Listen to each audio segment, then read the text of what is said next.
होनी। जब तक मेहनत कितना भी कर लीजिए, दिशा अगर नहीं सही है तो हमारा लक्ष्य हासिल होने वाला नहीं है। समझ रहे? इसीलिए कहा गया है कि जब तक न सफल हो नींद चैन को त्यागो तुम, जब तक न सफल हो नींद चैन को त्यागो तुम, संघर्ष का मैदान छोड़कर मत भागो तुम, कुछ किए बिना ही जय जयकार नहीं होती, और मेहनत करने वालों की कभी हार नहीं होती।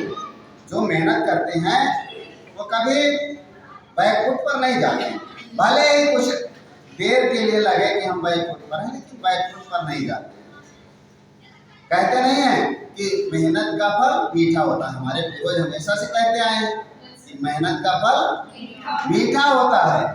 भले अभी यहाँ देखिए सामने लिखा है शिक्षा की जड़ें कड़वी हैं लेकिन फल मीठा है। भाई हम मेहनत करेंगे, पढ़ेंगे, लिखेंगे तो जाहिर सी बात है नींद छोड़ना पड़ेगा, आराम छोड़ना पड़ेगा। जब ठंडक में लोग रजाई में घुस करके अंदर लेटेंगे इत्मीनान से, तब आप लोग को बैठ करके जाग करके पढ़ना पड़ेगा है? लेकिन ये जो उम्र है, जिस उम्र में आप इस समय पढ़ाई कर रहे हैं, अगर इसको हमने साध लिया, कहने का मतलब अपने को साधक बना लिया। साधक और साध्य में यही तो डिफरेंस होता है। आप खुद इस शरीर को इतना मोटिवेट करके इस तरह से बना दीजिए कि बिना पढ़ाई की नींद नहीं आनी चाहिए। समझ रहे हैं? जब पढ़े नहीं तो नींद ना आती। कभी भूख लगती है, आपको लगती नहीं लगती, हमको आपको सबको लगती, और भूख लगती है तो यही मन करता है कि जल्दी से खाना मिल जाए और हम खा लें। सेम यही कंडीशन पढ़ाई को लेकर होना चाहिए कि जिस दिन ना पढ़े उस दिन हमको छटपटाहट महसूस हो, यानी हमारा कोई निर्धारित काम अधूरा रहे, ऐसी स्थिति बने तो समझ लीजिए आप अपने काम पर लगे हुए हैं और सही रास्ते पर हैं। देखिए मम्मी पापा आपको छोड़ने आते हैं, फिर लेने आते हैं, क्या नहीं करते बेचारे, आपको कमा के देते हैं, आपको स्कूल तक पहुंचाते हैं, आपकी तैयारी की व्यवस्था करते हैं, सब कुछ करते हैं। बदले में अपने आप से प्रश्न करिए कि हम क्या करते हैं, हम उनको क्या देने के लिए तैयार हैं, ये सोचने की जरूरत है। समझ रहे हैं? और जब तक हम आत्ममंथन नहीं करेंगे, आत्ममंथन और चिंतन के बगैर कुछ भी हासिल होने वाला नहीं है।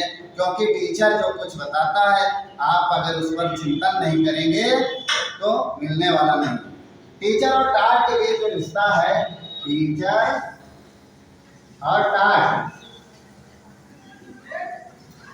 ये आपका टीचर और टाट का एक दूसरे से चोली दामन का रिश्ता है। टीचर में होता है अध्यापक, शिक्षक, गुरु, और टाट में होता है शिष्य। समझ रहे हैं? अभी हम आपको बता रहे हैं, हमको कोई सुनने वाला ना हो तो हमारा कोई अस्तित्व है नहीं।